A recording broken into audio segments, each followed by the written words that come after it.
Bismillahirrahmanirrahim. Assalamualaikum warahmatullahi wabarakatuh. Halo teman-teman semua. Eh, Perkenalkan, nama saya Muhammad Dimas Saidiar dengan NIM 12 dari kelas 2B offline. Program studi psikologi Universitas Islam Negeri Sunan Gunung Jati Bandung. Jadi di sini saya akan melaksanakan tugas video dari mata kuliah statistik inferensial, yaitu tentang uji normalitas. Apa sih uji normalitas itu? Tujuannya apa sih uji normalitas itu? Oke, kita lanjut ya. Uji normalitas bertujuan untuk mengetahui apakah sebaran populasi dari data berdistribusi normal atau tidak. Nah, jadi uji normalitas ini dilakukan pada awal peneliti melakukan uji statistika. Jadi uji normalitas ini yang paling awal dilakukan oleh sang peneliti untuk melihat apakah data yang dia punya ini populasinya berdistribusi normal atau tidak. Hal ini dilakukan agar peneliti mengetahui apakah dia akan menggunakan statistik parametrik atau non-parametrik. Jadi uji normalitas ini bertujuan untuk melihat data berdistribusi normal atau tidak. Nah, jika data berdistribusi normal, selanjutnya uji statistik akan menggunakan pendekatan parametrik. Dan jika data tidak berdistribusi normal, maka uji statistik yang akan digunakan adalah statistik non-parametrik. Lalu apa sih statistik parametrik atau non-parametrik itu? Nah, di sini ada prosedur dalam statistik inferensial. Itu ada dua yang tadi ya, statistik parametrik dan statistik non-parametrik. Statistik parametrik adalah suatu pengujian yang modelnya menerapkan adanya asumsi tertentu tentang parameter populasi yang merupakan sumber sampel penelitian. Selain itu, tes statistik parametrik menuntut skor-skor yang dianalisis harus merupakan hasil suatu pengukuran yang sedikitnya berkekuatan sebagai skala ukur interval. EDI tahun 2016. Nah, jadi bisa kita lihat bahwa dari statistik parametrik ini ada dua indikator ya. Yang pertama itu membutuhkan asumsi distribusi. Jadi statistik parametrik ini butuh asumsi tertentu tentang parameter populasinya. Kemudian yang kedua, indikator kedua adalah skala ukurnya. Skala ukur statistik parametrik harus berupa skala ukur interval atau rasio, yaitu bentuknya angka atau numerik ya. Kemudian di sini ada statistik non-parametrik. Statistik non-parametrik adalah metode statistika yang tidak diperlukan asumsi tentang parameter-parameter dan bentuk distribusi populasinya. Oke, jadi kita punya dua indikator ya untuk non-parametrik sama kayak parametrik. Yang pertama itu bebas distribusi, artinya statistik non-parametrik tidak butuh asumsi tentang parameter populasinya. Kemudian indikator yang kedua adalah skala ukur yang digunakan. Skala ukur yang digunakan yaitu ada nominal dan ordinal. Nominal atau ordinal ini kayak cuma berbentuk pilihan gitu ya, tidak berupa angka kayak pilihan kayak iya atau tidak kayak gitu. Kemudian kapan sih uji normalitas itu dilakukan? Di sini ada 4 ya. Yang pertama itu data berskala interval atau rasio. Nah, tadi sudah dijelaskan ya, interval atau rasio itu datanya berupa angka atau numerik. Kemudian kedua, dilakukan uji normalitas jika jumlah data paling banyak 30, yaitu N kurang dari atau sama dengan 30. Sebagian literatur menyebutkan 40. Yang ketiga, untuk memutuskan apakah akan menggunakan statistik parametrik atau non-parametrik. Kemudian yang terakhir, dilakukan uji normalitas secara empirik data dengan N atau sampel lebih dari 30 sudah dapat diasumsikan berdistribusi normal. Nah, selanjutnya di video ini juga saya akan menjelaskan itu bagaimana cara menggunakan SPSS dalam pengujian kenormalan ini. Di sini ada langkah-langkah pengujian hipotesisnya. Yang pertama itu tentukan hipotesis statistik. Jadi hipotesis statistik ini ada dua ya, ada H0 dan H1 atau HA.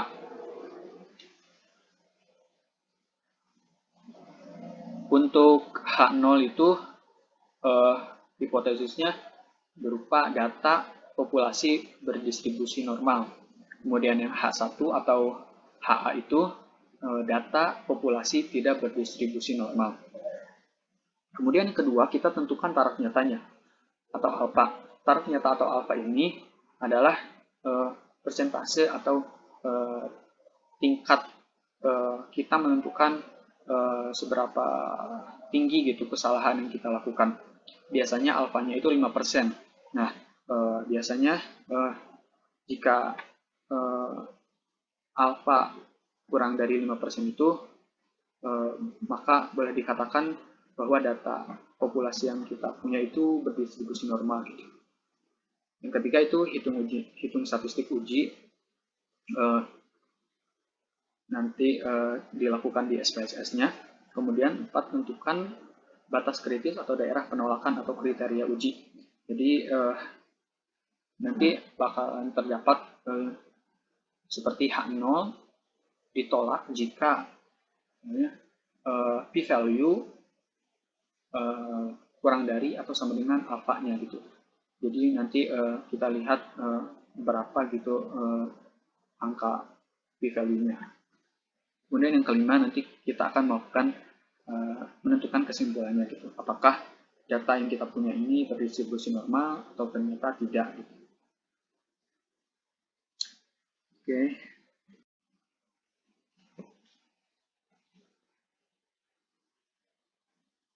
Nah, teman-teman, di sini saya punya contoh ya, contoh kasus untuk kita gunakan di SPSS nanti.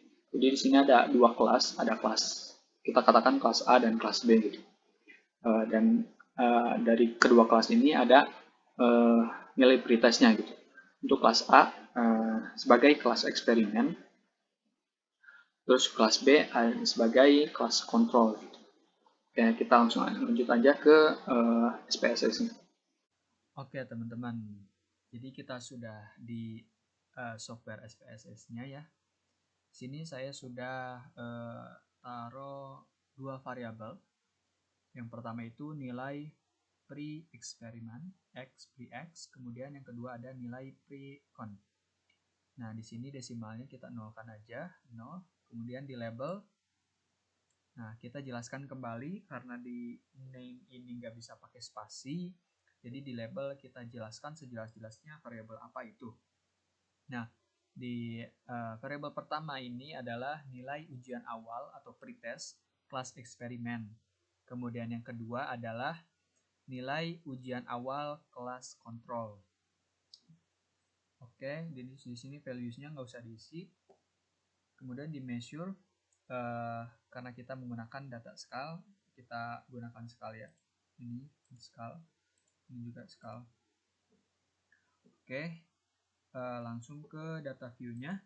Nah, di sini sudah saya kopikan dari contoh kasus tadi ya. Ini ada nilai pre-eksperimen, ada 34 ya, ini dari 1 sampai 34. Kemudian nilai pre-test kelas kontrol itu ada 35 ya. Oke, datanya sudah saya masukkan. Langsung kita klik analyze untuk uji normalitas. Kemudian pilih deskriptif statistik. Kemudian explore. Nah, ini nanti awalnya bakal seperti ini ya. Nah, kita kopikan aja ini, masukkan ke dependent list. Kemudian plots. Nah, ini normality plot with test, kita checklist ya. Kita checklist, kemudian klik continue. Kita klik OK.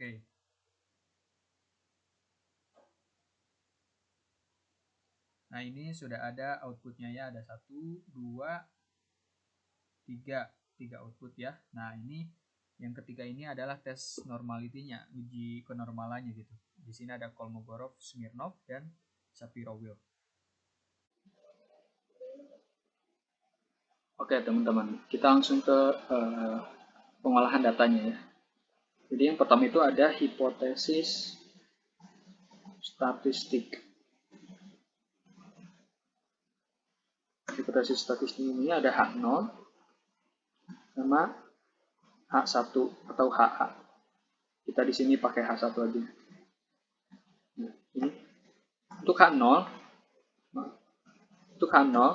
kita taruh kalimat data berdistribusi, data populasi ya, data populasi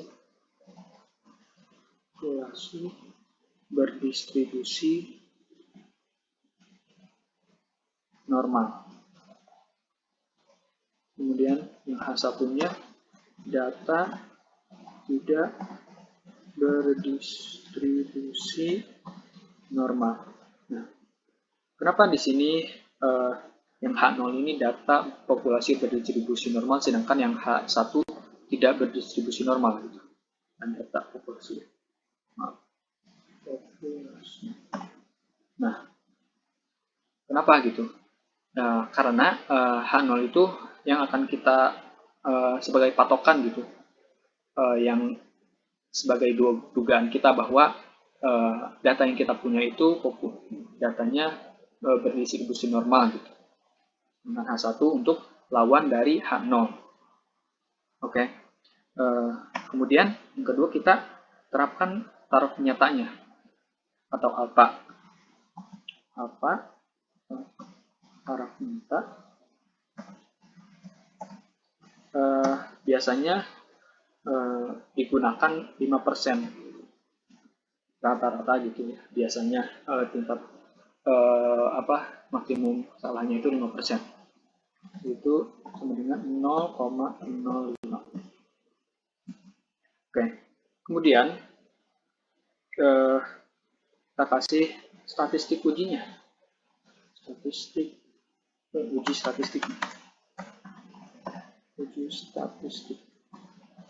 Yang tadi yang dari SPSS ya. Kita taruh. Nah, ini hasilnya. Oke, selanjutnya ke kriteria uji. Nah, di kriteria uji ini kita dapatkan H0 ditolak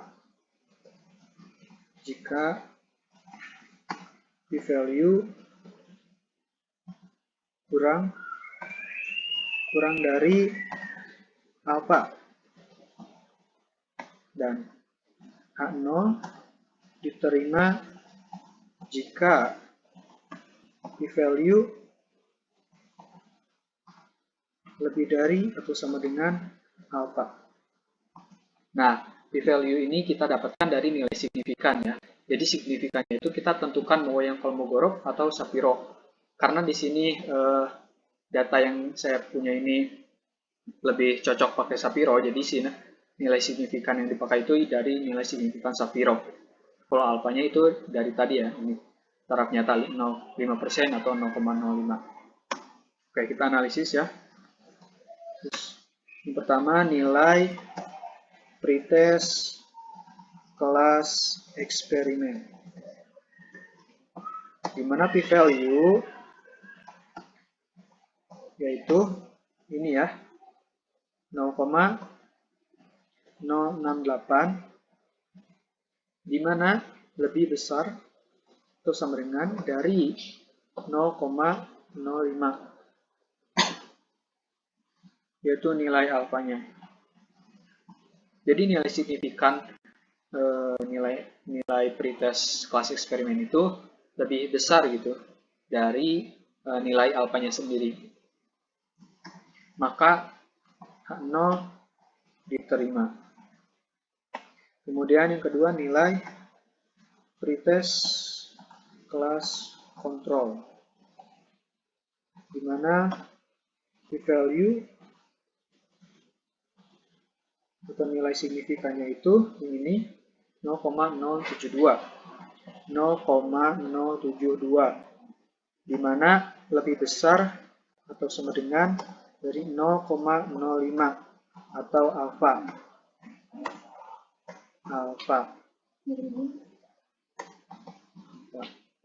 Maka H0 diterima juga. Oke, kita langsung ke kesimpulan.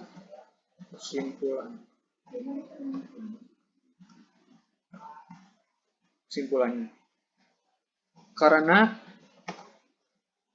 pada kedua variabel tersebut,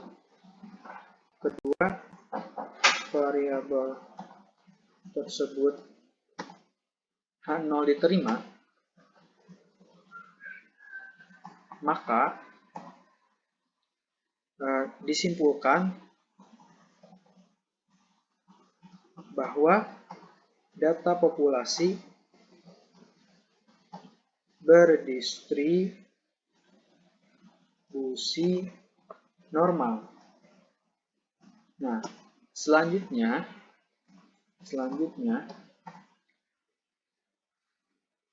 pengujian datanya tentunya dapat dilanjutkan dengan pendekatan uji statistik parametrik. Oke, itu ya tentang uji normalitas menggunakan SPSS gitu. Mungkin cukup sekian yang bisa saya sampaikan. Mohon maaf atas segala kekurangannya dan segala kesalahannya apabila ada. Saya tutup dengan salam. Assalamualaikum warahmatullahi wabarakatuh. Terima kasih semua. Terima kasih.